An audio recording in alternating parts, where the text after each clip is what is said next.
बिस्मिल्लाहिर्रहमानिर्रहीम। अस्सलाम वालेकुम। स्टेट क्राफ्ट से मोहम्मद बीन आपके सामने हूँ।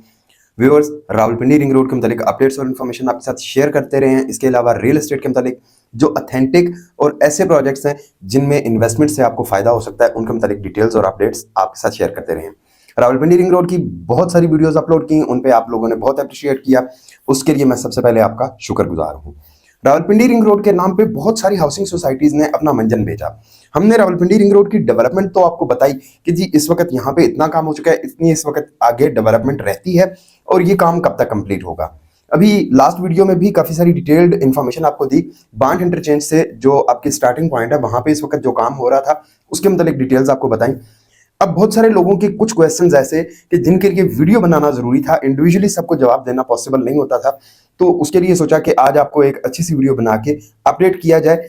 रावलपिंडी रिंग रोड के नाम पे बहुत सारी हाउसिंग सोसाइटीज ने अपनी प्रोडक्ट बेची, अपनी प्रोडक्ट का बहुत ज्यादा प्रचार किया। फॉर एग्जाम्पल कि बहुत सारी ऐसी हाउसिंग सोसाइटीज हैं जिनका मानना या जिनका कहना यह है कि हम रावलपिंडी रिंग रोड के ऊपर आ रहे हैं और हमारे रावलपिंडी रिंग रोड के ओपन होने से बहुत अच्छे रिजल्ट्स आ जाएंगे, हमारे प्रोडक्ट में बहुत जान आ जाएगी, या फिर ये कि ये एरिया आबाद हो जाएगा। तो सबसे पहली बात कि रावलपिंडी रिंग रोड एक कंट्रोल्ड एक्सेस रोड है। ये ऐसी रोड नहीं है कि जिसका जहां से दिल करेगा, लाइक जीटी रोड, कि कहीं पे भी किसी भी हाउसिंग सोसाइटी का गेट आ सकता है या कहीं पे भी कोई भी बंदा वहां पे रोड निकाल के जीटी रोड पे आ सकता है। रावलपिंडी रिंग रोड में ऐसा नहीं होगा। उसके प्रॉपर इंटरचेंजेस हैं, वहां से ही आप इन और आउट हो सकते हैं। उसके अलावा बाकी सारे के सारी रिंग रोड कॉर्डन ऑफ हुई भी होगी। अब फॉर एग्जांपल कि पहला इंटरचेंज बांट है और दूसरा चकबेली रोड का इंटरचेंज है। इन दोनों के दरमियान में अगर 10 से 12 किलोमीटर का डिस्टेंस है, तो दरमियान में अगर कोई हाउसिंग सोसाइटी ये क्लेम करे कि जी हम बिल्कुल रिंग रोड के ऊपर आ रहे हैं, तो उससे लोगों को तो कोई फायदा नहीं है। वो रिंग रोड को देख जरूर सकेंगे वहां से, लेकिन वहां से उनको एक्सेस या वहां से उनको रास्ता नहीं मिलेगा। एक चीज, एक ऑप्शन के सर्विस रोड जो रावलपिंडी रिंग रोड के साथ बननी है, इन फ्यूचर अभी बनी नहीं है, वो सर्विस रोड आपको एक्सेस प्रोवाइड कर सकती है कि जी वो आप सर्विस रोड यूज कर सकते हैं। फायदा जरूर होगा उसको, लेकिन वो अगर कहे कि जी वो रिंग रोड के ऊपर है और रिंग रोड के ऊपर होने की वजह से उसकी प्रोडक्ट में जान आ जाएगी या वहां पे आबादी आ जाएगी, तो प्रैक्टिकली ऐसा पॉसिबल नहीं है। अब मैंने आज तक कभी किसी वीडियो में किसी हाउसिंग सोसाइटी को बुरा नहीं कहा, वो सिर्फ इस वजह से कि हर जगह पे किसी ना किसी बंदे की कोई ना कोई ऐसी इन्वेस्टमेंट जरूर होती है कि जो उसने बड़ी मेहनत से पैसा कमा के वहां पे इन्वेस्टमेंट की होती है। बट कुछ चीजें ऐसी हैं कि जो हकायक हैं, रियलिटीज हैं। फॉर एग्जाम्पल मैं नाम लूंगा बड़ी बड़ी हाउसिंग सोसाइटीज का कि जिनको मैं खुद समझता हूं कि माशाल्लाह उनके पास लैंड भी बहुत ज्यादा है, वो डेवलपमेंट भी कर रहे हैं और उनकी प्रोडक्ट में आने वाले टाइम पे फायदा भी होगा। उनमें सबसे पहले आ जाता है जी ब्लूवर्ड सिटी, इसके अलावा कैपिटल स्मार्ट सिटी है, फैसल टाउन फेज 2 है। अब छोटी सोसाइटीज की तरफ आ जाए, किंगडम वैली है, रूडन इनक्लेव है, इसके अलावा मवीदा जो कि ख़त्म हो गई, अब पता नहीं कहाँ गई। इसके अलावा अब्दुल्ला सिटी है, मक्का सिटी है, बहुत सारे और छोटे छोटे टाउन्स और हाउसिंग सोसाइटीज़ हैं कि जो कहते हैं कि जी हम रिंग रोड के ऊपर आ रहे हैं। बट अगर देखा जाए तो वो शहर से सारे के सारे प्रोजेक्ट्स, जैसा कि आप ब्लूवर्ड सिटी को देख लें, I have personally visited, Ramzan से पहले मैंने विजिट किया, वहाँ पे मुझे डेवलपमेंट नज़र आई, वहाँ पे मुझे स्पार्क नज़र आया, बट वो शहर से बहुत दूर है। ब्लूवर्ड सिटी में लैंड बहुत ज़्यादा उनके पास मौजूद है कि वहाँ पे अगर आप विजिट के लिए निकलते हैं तो ब्लूवर्ड सिटी पूरा आप वन गो में विजिट नहीं कर सकते। इसी तरह से कैपिटल स्मार्ट सिटी के बारे में मैं अभी रिसेंटली विजिट नहीं करके आया हूँ, बट अब ईद के बाद का मेरा प्लान है कि मैं कैपिटल स्मार्ट सिटी का भी विजिट करूं और वहां पे भी जाके देखूं कि वहां पे क्या डेवलपमेंट हो चुकी हुई है। क्या कैपिटल स्मार्ट सिटी वालों ने जो आज से साल 2 साल 5 साल पहले नारे लगाए थे कि हम डेवलपमेंट करेंगे, क्या वो डेवलपमेंट कैपिटल स्मार्ट सिटी कर पाया है? इसके अलावा रूडन इनक्लेव है, इसके अलावा किंगडम वैली है, ये बड़े बड़े नाम हैं जो रावलपिंडी रिंग रोड या मोटरवे के बिल्कुल करीब आ रहे हैं। अब शहर से बाहर निकलना, लोगों के लिए मोबिलाइजेशन और शहर की इतनी एक्सपेंशन हो कि वो रिंग रोड तक जाए और फिर रिंग रोड को क्रॉस करके कैपिटल स्मार्ट सिटी, ब्लूवर्ड सिटी या किसी और हाउसिंग सोसाइटी तक लोग जाए। अभी रिंग रोड तक शहर आबाद नहीं हुआ। जब शहर प्रॉपर प्लान्ड आबाद हो जाएगा रिंग रोड तक, तो उसके बाद इन हाउसिंग सोसाइटीज का नंबर आएगा। फिर इन हाउसिंग सोसाइटीज को ये सोचा जा सकता है कि रावलपिंडी रिंग रोड की वजह से बेनिफिट मिलेगा। स्पेसिफिकली अगर चक्री रोड की बात की जाए या अडियाला रोड की बात की जाए, तो चक्री रोड पे अगर कैपिटल स्मार्ट सिटी या ब्लूवर्ड सिटी या और कोई भी हाउसिंग सोसाइटी है, तो क्या वो सदर आने के लिए या 0 पॉइंट पहुंचने के लिए 8 से 10 किलोमीटर या 20 किलोमीटर का डिस्टेंस है? तो ऐसा बिल्कुल भी नहीं है।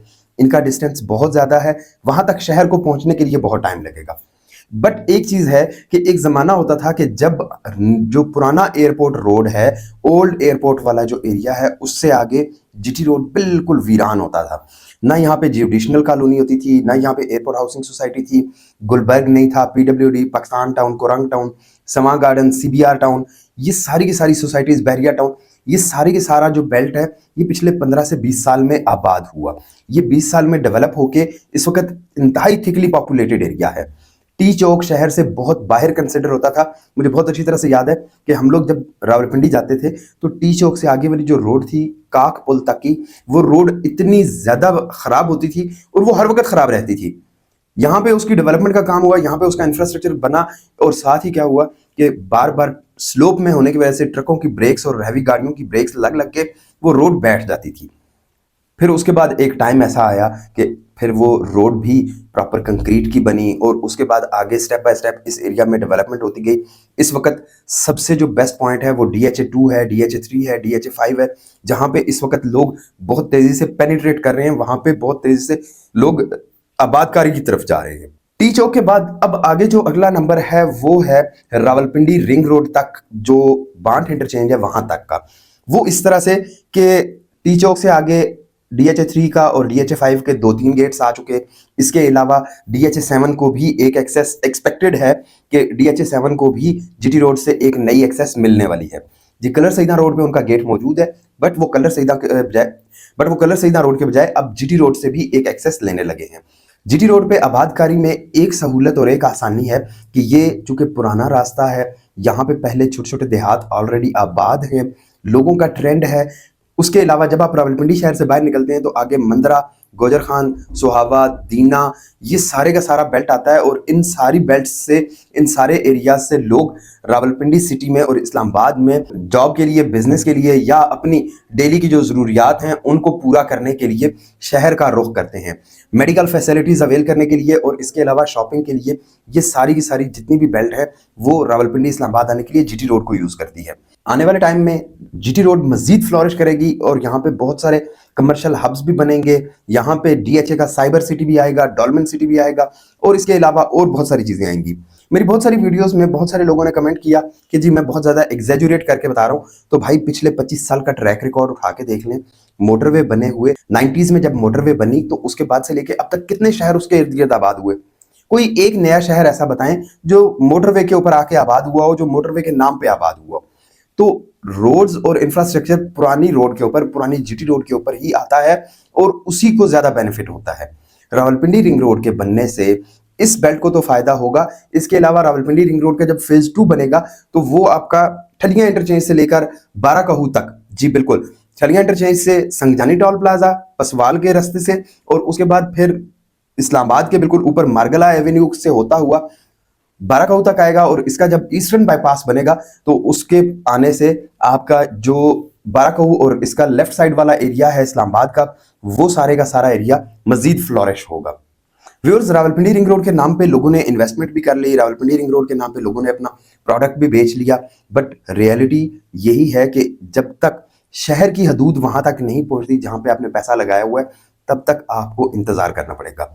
रियल एस्टेट में इन्वेस्टमेंट करते वक्त 3 चीज़ों का लाजमी ख्याल रखना चाहिए। सबसे पहले आपकी बजट की जो प्लानिंग है वो, नंबर 2 रिस्क लेवल और नंबर 3 आ जाता है एग्जिट प्लान। बजट मींस कि आप कितना पैसा लगा रहे हैं, मजीद आपको कितना, अगर आप प्लॉट इंस्टॉलमेंट पे ले रहे हैं तो मजीद आपको कितना पैसा लगाना पड़ेगा। अगर आप ये सोच के पैसा लगाएं कि जी मैंने डाउन पेमेंट देनी है और उसके बाद मैंने यहाँ से इसको बेच के प्रॉफिट पे निकल जाना है और खुदा न खास्ता हालात उस तरफ को नहीं जाते, तो फिर वो आपके लिए एक बहुत बड़ा चैलेंज बन जाएगा। इसके अलावा जो रिस्क फैक्टर है या रिस्क लेवल है, तो उसमें क्या चीज़ आ जाती है कि आप किसी ऐसी हाउसिंग सोसाइटी की फाइल्स ले लेते हैं कि जिसका आपको बताया ये जाता है कि जी अगले 6 माह में हम आपसे डबल पे वापस ले लेंगे या आपको इतना प्रॉफिट देके आपसे वापस बाय बैक कर लेंगे। तो ये टोटल रिस्क है। फाइल आपने खरीद ली लेकिन ऑन ग्राउंड नहीं है, जब तक ऑन ग्राउंड नहीं आएगी प्रॉफिट नहीं होगा। बबल्स जरूर बनेंगे और उससे बेनिफिट भी हो सकता है, बट कंफर्म नहीं है कि इससे आपको बेनिफिट मिलेगा। तीसरे नंबर पे आया था एग्जिट प्लान, कि फॉर एग्जांपल कि अगर आपका बजट कोलैप्स करता है, खुदा ना खास्ता जो आपने टारगेट अचीव करना है वो आप अचीव नहीं कर सकते। फॉर एग्जांपल बहुत सारी हाउसिंग सोसाइटीज ने, जिसमें मेट्रो सिटी भी शामिल है, पार्कव्यू सिटी भी शामिल है, कैपिटल स्मार्ट सिटी भी, ब्लू वर्ल्ड सिटी भी, इन सब ने डेवलपमेंट चार्जेस लगाए तो अब लोगों का एक बजट जो सेट हुआ था उससे वो रेट्स ऊपर चले गए, लोगों के लिए प्रॉब्लम बनी, लोगों को मुश्किलात का सामना करना पड़ा, एग्जिट प्लान कोई नहीं था। अब बड़े बड़े प्रोजेक्ट्स हैं जैसे ब्लू वर्ल्ड सिटी है या मेट्रो सिटी है या कैपिटल स्मार्ट सिटी, इनमें जब आप पैसा लगा रहे हैं तो आपको ये अंदाजा होना चाहिए कि इनसे एग्जिट के लिए आपको कम से कम 10 से 15 साल चाहिए हैं। वहां पे आबादी आएगी, उसकी मार्केट स्टेबल होगी, आपका प्लॉट नंबर अलॉट हुआ वो होगा, आपका प्लॉट ऑन ग्राउंड होगा, उसके इर्द गिर्द घर बन रहे होंगे, तो फिर आपके रेट्स बेहतर हो जाएंगे। अब बहुत सारी ऐसी हाउसिंग सोसाइटीज हैं, for example PAC housing society या और इस किस्म की छोटी छोटी हाउसिंग सोसाइटीज हैं, वहां पे रेट पिछले 20 साल में, मतलब 2000 से पहले बहुत थोड़े थोड़े करके इंक्रीज हो रहे थे, लेकिन 2020 से लेके 2026 तक में उनकी प्राइसेस बहुत तेजी से ऊपर गई। उसमें बहुत सारे फैक्टर्स हैं। वहां पे सोसाइटीज के अंदर ऐसी कोई क्वालिटी नहीं थी, बट उसकी जो सराउंडिंग्स थी या उसके इर्द गिर्द की जो मार्केट वैल्यू थी वो इंक्रीज हुई जीटी रोड की वजह से, रिंग रोड की वजह से, और इर्द गिर्द आने वाली जो अपॉर्चुनिटीज थी या और जो आने वाली फैसिलिटीज थी उन फैसिलिटीज की वजह से। हाउसिंग सोसाइटीज का इंफ्रास्ट्रक्चर बहुत ही बुरा, बट फिर भी उनकी प्राइसेस ऊपर जा रही हैं। किस वजह से? कि वहां पे ऑन ग्राउंड चीज मौजूद है। लेकिन लोग ये सोचते हैं कि जी 80s में मेरे दादा ने फलानी जगह पे लैंड ली थी, आज वो इतने करोड़ की है। तो आप ऐसी जगह पे पैसा लगाएं जहां पे आपको पता हो कि अगले 5 से 10 साल में आपको एग्जिट मिलता है। व्यूअर्स, रावलपिंडी रिंग रोड के मुतालिक अपडेट्स और इन्फॉर्मेशन आपके साथ शेयर करते रहेंगे। इसके अलावा इस्लामाबाद लूप या रावलपिंडी रिंग रोड का जो फेज 2 है, आने वाली वीडियोस में उसके मुतालिक भी इन्फॉर्मेशन आपके साथ शेयर करते रहेंगे। चैनल को सब्सक्राइब कर लें, वीडियोस को लाइक कर दिया करें और एक अच्छा सा कमेंट कर दिया करें। फिर मुलाकात होती है एक अच्छी सी वीडियो में, तब तक के लिए अल्लाह हाफिज। चैनल को सब्सक्राइब करना और वीडियोस को लाइक करना ना भूलिएगा। शुक्रिया।